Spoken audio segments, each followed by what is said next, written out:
Hey guys, so it looks like there's been some more data uploaded for the most recent Legion raid, Theamine. And specifically, today we're going to be taking a look at the data from Theamine Normal because Theamine Hard simply just doesn't have that many data points that I think are useful because most people aren't there yet, right? So we're just going to be looking at Theamine Normal and taking a look at gates 1, 2, and 3. This is still very early data. As you can see, most of them don't even have 100 data points, but I do start to see some sort of trend that makes a lot of sense that I want to talk about today in this video. So, starting off first with Theamine Gate 1, you can see that it's probably pretty obvious, but all of the entropy classes are really low on this list. Even combat readiness is over low knight at this point. And at the top, you have Master Summoner, Communication Overflow. Well, I mean, there's like 13 data points for that, but whatever. Master Summoner, Igniter, Communication Overflow, Firepower, Knight's Edge, Robust Spirit, Barrage, Emperor, Esoteric, Skill Enhancer. So, like, all of these are going to be Hitmaster classes all the way up until Gravity Training and Lunar. So this is where we see our first entries from the entropy classes, and I'm actually pretty surprised to see Gravity Training up here. Again, it's smaller data points, but still, Gravity Training being up here is pretty interesting just because this boss moves around so much, and somehow this person or whoever is playing Gravity Training up here is able to do well in this boss fight with this spec.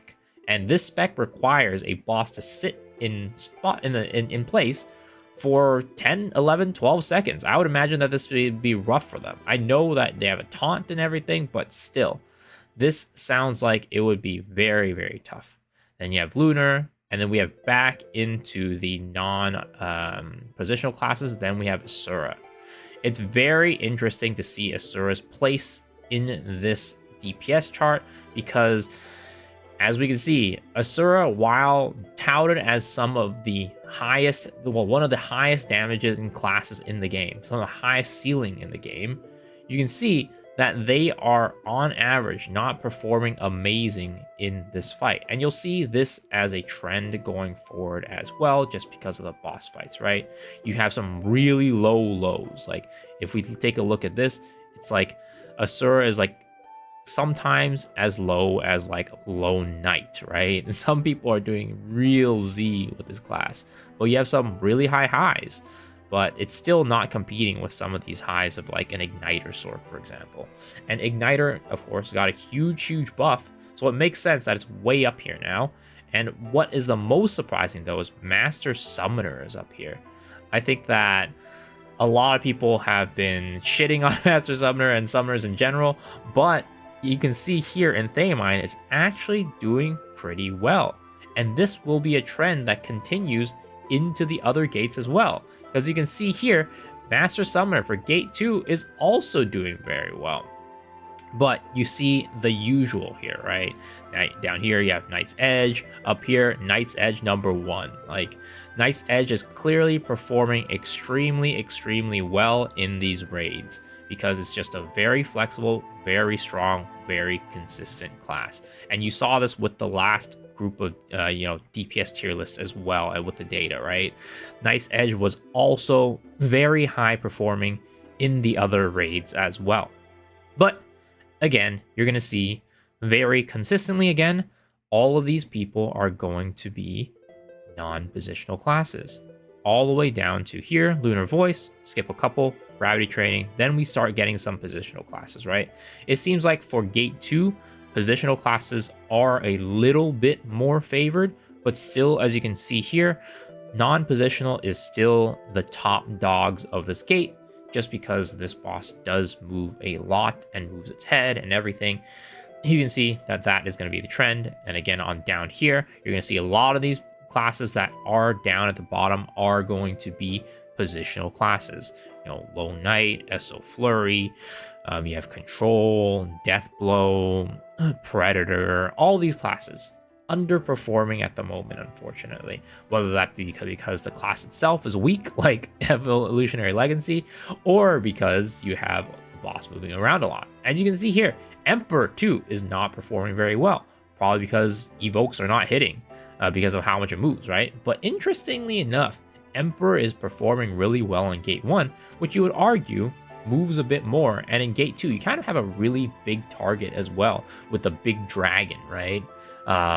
It's interesting that Emperor is that low, which, I don't know. We'll have to see and wait for more data to see if this continues being the case, or maybe just some of these Emperor players are not very good at the fight. So that was Gate 2. And Gate 3, we see that, boom, we finally have some big representation from some some entropy classes.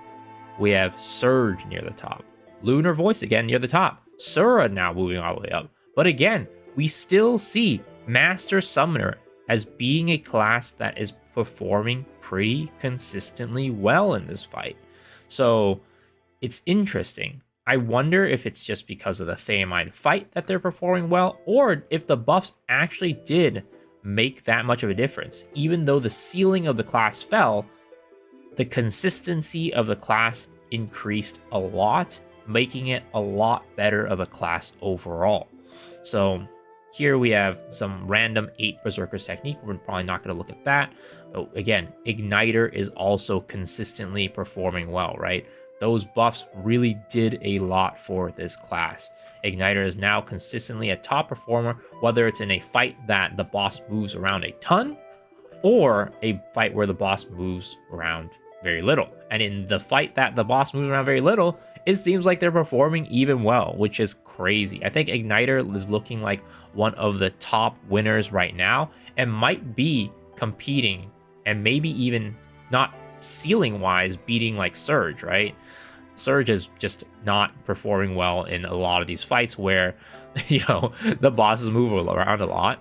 But just on average, in most fights, it looks like Igniter is just one of the top dogs, and Surge, while its ceiling is very high, just can't compete because it's a positional class.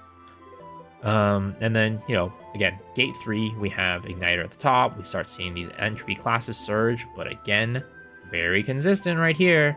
Knight's Edge and Robust Spirit also seems to be very consistently performing in these fights as well.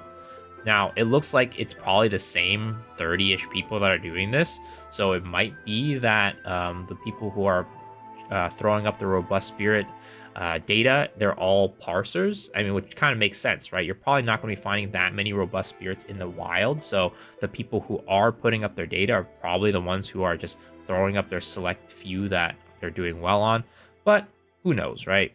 We'll have to see when the data starts getting, piled up and more data starts coming out. But I do think that this is a very, very interesting look into kind of the trends that are starting to show, and kind of like the real buffs, the results of the buffs from our last balance patch really coming into play. And also, classes like Sura, Surge, we can see their weaknesses showing from these gates that start, have the boss move around a ton.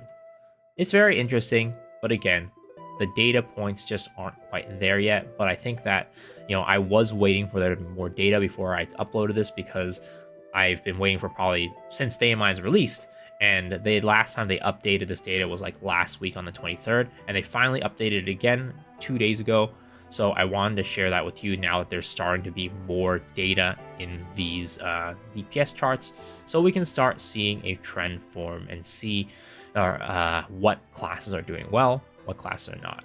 One thing I do wish that they could do, and I don't know if the people who are making this website are watching, but one thing I would love to see is like from older fights, right? Let's go like Voldus Hard, for example. I would love for them to have like data here, not just fights or DPS charts by like the min, medium, max and things like that, but I would love for them to set up like data depending on like balance patches. Like you can have one overall big data page like this one, but also if you can set up like data pages for things since the balance patch, that'll be very interesting, because I would love to see how, like, for example, Master Summoner has been performing since the balance patch. Right now with this, I can't see anything here that shows Master Summoner's performance because there's data from the old patch and the data from the current patch. And I personally think that if you just keep like a forever chart that goes through every single balance patch, I think that the data itself is not as useful anymore. I think the more useful data would be the data from the latest balance update. Of course, it's interesting to see data like this, right? The overall data from every single balance patch. But I think when it comes to usefulness, a data chart that has the data from the most recent balance patch, which, for example, Theamine would have all that data, is more useful than a chart like this, where we're only seeing data from basically the history of this website existing. So if the person who is running this is watching, please, I would love to see a just separation by balance patches. That way we can see the most up-to-date information and really be able to tell the state of classes without just, looking at a bunch of random noise from older patches.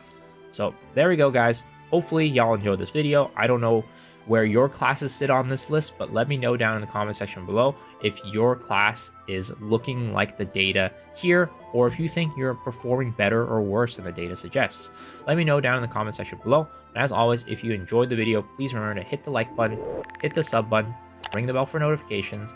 And as always, I stream every single night on twitch.tv/MeSelectShiru. So hopefully I see you guys on my stream, but if not, hopefully I'll see y'all on the next video. All right, guys, peace out.